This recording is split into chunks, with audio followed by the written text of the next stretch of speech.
Hello students, हम 11th poem कर रहे हैं। लास्ट वीडियो में हमने उसके 1 लाइन आंसर और 2-3 लाइन आंसर किए थे। आज हम करेंगे 4-5 लाइन आंसर और ग्रामर सेक्शन।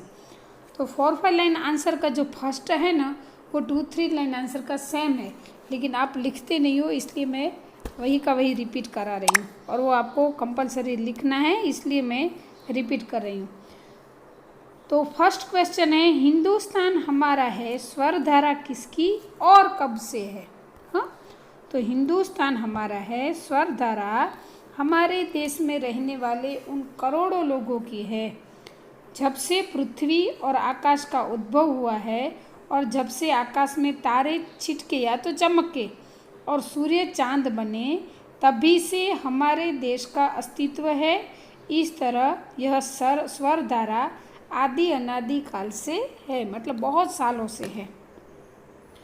वापस से बोलती हूँ कि हिंदुस्तान हमारा है, यह स्वर धारा हमारे देश में रहने वाले उन करोड़ों लोगों की है, जब से पृथ्वी और आकाश का उद्भव हुआ है। टॉपिक वाइज याद रखना, सबसे पहले तो करोड़ों लोगों की है, फिर जब से पृथ्वी और आकाश का उद्भव हुआ है, जब से आकाश में तारे चमक रहे हैं, सूर्य चांद बने हैं, तब से हमारे देश का अस्तित्व है। मतलब ये सब सृष्टि का सर्जन हुआ है ना, तभी हमारे देश का जन्म हुआ है।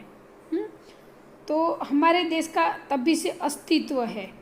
तो इस तरह स्वर धारा आदि अनादि काल से है। तो ये जो स्वर धारा है, हिंदुस्तान हमारा है, वो आदि अनादि काल से, मतलब बहुत सालों से, बहुत सालों से ये है स्वर धारा कि हिंदुस्तान हमारा है, भारतवर्ष हमारा है। आया समझ में? टॉपिक वाइज याद रखना तो अच्छे से याद रह जाएगा, तो आपको लिखने में भी प्रॉब्लम नहीं होगा। सेकंड क्वेश्चन है, कवि बालकृष्ण नवीन भारत के लिए क्या कहते हैं? नवीन यानी कि नया। तो कवि बालकृष्ण शर्मा नवीन भारत के लिए कहते हैं कि हमारा देश भारतवर्ष बहुत प्राचीन देश है, यह आदि अनादि काल से हमारा जन्म स्थान है। इस बात का देश के 42 करोड़ निवासियों को गर्व है। उनकी गर्जना सुनकर दुश्मनों के हृदय सिहर उठते या तो कांप उठते हैं। उनका सामना कोई नहीं कर सकता। भारतवर्ष एक महान देश है। रिपीट करूं टॉपिक वाइज।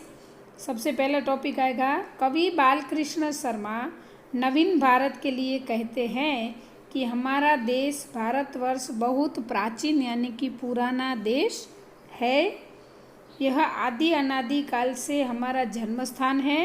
हाँ, फिर इस बात का देश के 42 करोड़ निवासियों को गर्व है। उनकी गर्जना सुनकर दुश्मनों के हृदय कांप उठते हैं। उनका सामना कोई नहीं कर सकता और भारतवर्ष एक महान देश है।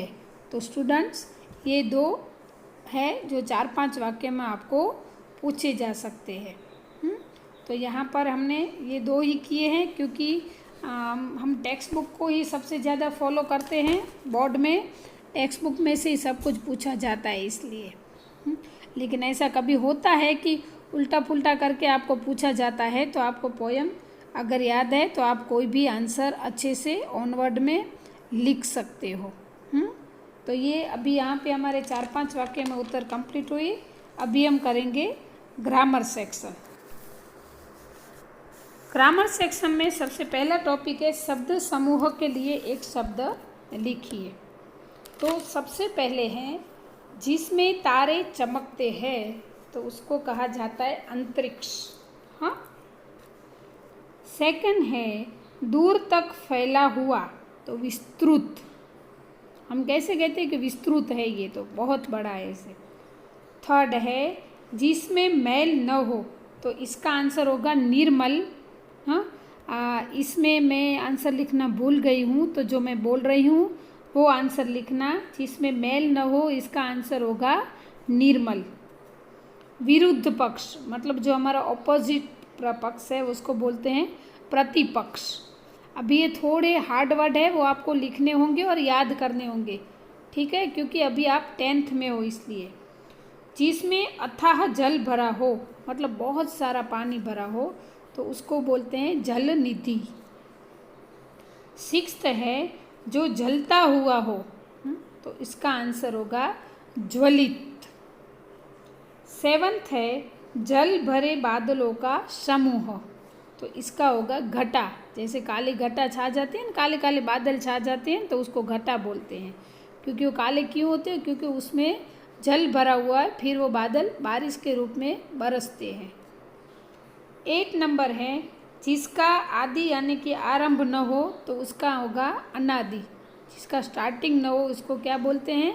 अनादि। और लास्ट और 9th नंबर है स्वच्छ और पारदर्शक, तो इसको बोलते हैं विमल। क्या बोलते हैं? विमल, खाने की विमल नहीं है, स्वच्छ और पारदर्शक होता है, उसको बोलते हैं विमल। अब नेक्स्ट टॉपिक है भाववाचक संज्ञा, जिसमें इमोशनल जुड़ा हुआ है। हाँ, तो उसमें सबसे पहले है जागना, तो इसका भाववाचक होगा जागृति। फिर है घना, तो घनत्व। स्टूडेंट ये सब याद रखना, पूछे जाते हैं। फिर विस्तृत, तो उसका भाववाचक होगा विस्तृति। फिर है छिटकना, तो इसका भाववाचक छिटकत्व। 5th है गरजना, तो इसका होगा गर्जना। वो गरजना है और आपको गर्जना ज के ऊपर एफ लगा के लिखना है। कांपना, तो इसका होगा कंपन। सामने, तो इसका होगा सामना। सोचना, तो इसका भाववाचक होगा सोच। सुंदर, तो सुंदर का भाववाचक होगा सुंदरता। और चालाक, तो चालाक का भाववाचक होगा चालाकी। एक बार वापस रिपीट कर देती हूँ फटाफट। जागना जागृति, घना घनत्व, विस्तृत विस्तृति, छिटकना छिटकत्व, गरजना गर्जना, कांपना कंपन, सामने सामना, सोचना तो सोच, सुंदर तो सुंदरता, चालाक तो चालाकी। तो इसको बोलते हैं भाववाचक संज्ञा। आपको ये बोर्ड की एग्ज़ाम में ये टॉपिक आते हैं। अभी नेक्स्ट टॉपिक है कर्तृवाचक संज्ञा। कर्तृवाचक मतलब कर्ता के साथ जो क्रिया है उसको कर्ता के साथ जोड़कर जो होता है ना उसको कर्तृवाचक संज्ञा मतलब सिर्जन। सिर्जन यानी कि जो सिर्जन किया है जिसने, भगवान ने, तो उसको बोलते हैं सर्जक। जो नया बनाता है ना उसको सर्जक। तो सिर्जन का कर्तृवाचक होगा सर्जक। सेकंड है स्वप्न, जो स्वप्न देखता है वो, तो उसको क्या कहते हैं? स्वप्न दृष्टा। जो स्वप्न देखने वाला है ना उसको कर्ता कहते हैं। कर्ता क्या होगा? स्वप्न दृष्टा। थर्ड है विशेष, तो विशेषज्ञ, ये श है विशेषज्ञ। अध्ययन मतलब जो पढ़ने वाला है उसको अध्येता। विज्ञान तो विज्ञानी या तो वैज्ञानिक भी चलता है। तत्व है 6 नंबर है तत्व, तो इसका होगा तत्वज्ञ। 7th है विश्लेषण, तो 7th का कर्तृवाचक होगा विश्लेषक। ण की जगह पे आपको क लगाना है। लास्ट है इतिहास, तो इतिहास को बनाने वाला को क्या बोलते हैं? इतिहासकार। इतिहास लिखने वाले को क्या बोलते हैं?